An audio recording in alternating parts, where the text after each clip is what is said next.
on 1.50. WRPI Troy, your everything radio station. Well, I'll tell you about the time I got my dream job at a guillotine factory. Yeah, I said to my friend, I'll be heading there shortly. But then when I arrived, the next thing you knew, I got sacked from my job at the guillotine factory. Because it's a cutthroat business. Guillotines, they're good on paper, but not really in execution. A priest and a lawyer and an engineer are to be guillotined, and the priest puts his head on the block and the rope is pulled, but nothing happens. He claims he has been saved by a divine intervention and is released. The lawyer puts his head on the block, but again, nothing happens. He claims he can't be executed twice for the same crime and is set free. The engineer places his head upon the guillotine. He looks up at the release mechanism and says, "Wait a minute, I see your problem." Well, I suffer from an addiction to water. Yes, I do. I can't live without it. I try to quit, but I keep coming back to drinking water again and again. And I'm just wondering if anybody else suffers from the following withdrawal symptoms when they try and quit.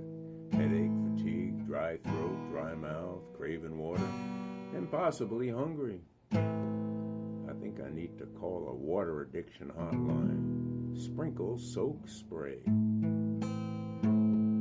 It's not hard to find a guillotine operator. Some people will do anything to get ahead. Yeah, the guillotine was a descent in history, but amazing in execution. Yeah, water everywhere, but not a drop to drink. I wake up every morning with a thirst that just won't die. I reach for a tall glass, and that I can't deny. I know I'm hooked on something that I can't live without.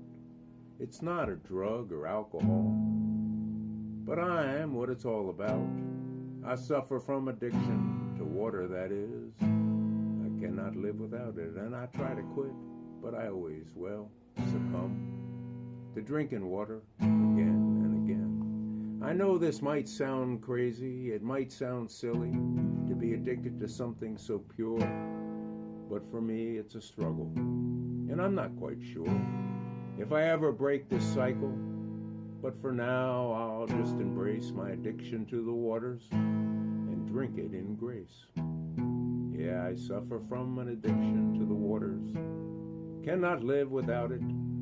I try to quit, but I always return to drink that water again and again. Oh, tell me, oh, tell me what to do. Do you suffer from an addiction to the waters? Or am I the only one who can't resist its pure allure?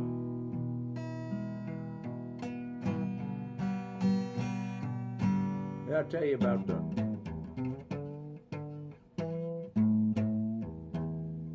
man that walked into a bank.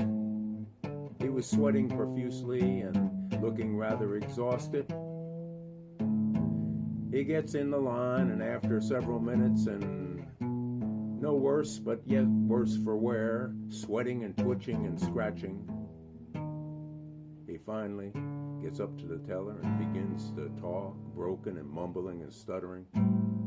The branch manager walks over to check on the situation and asks him if he's all right. Yeah. The man looks up and replies, "Just going through withdrawals."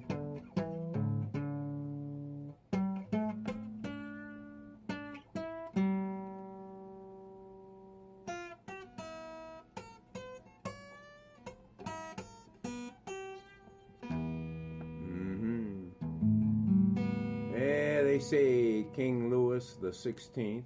Yeah, Louis the 16th was rather melancholic as he was led to the guillotine. But it's known that after the execution, he was quite beside himself.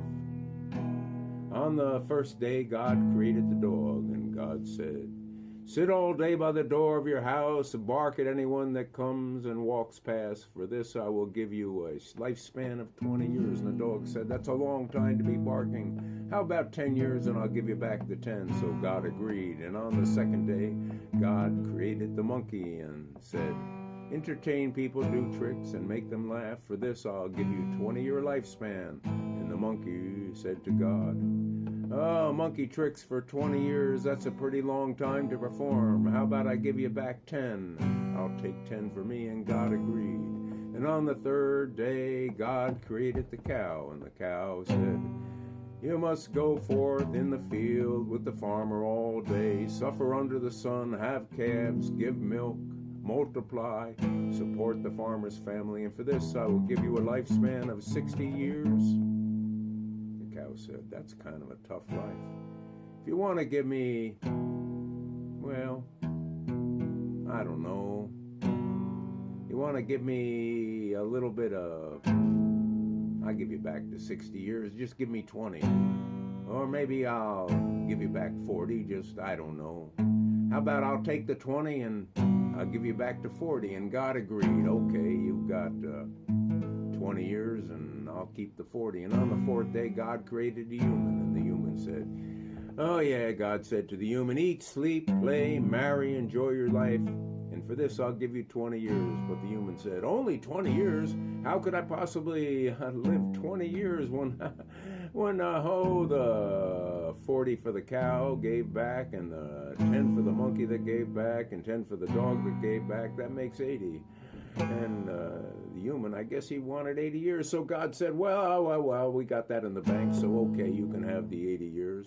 So that's why for the first 20 years we eat, sleep, play, enjoy ourselves. The next 40 we slave in the sun to support our family.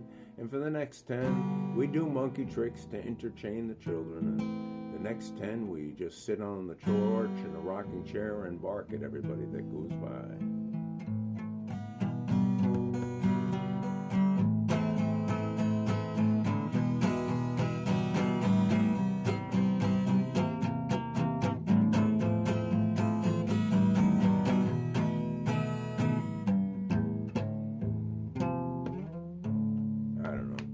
Anyway, catch you on the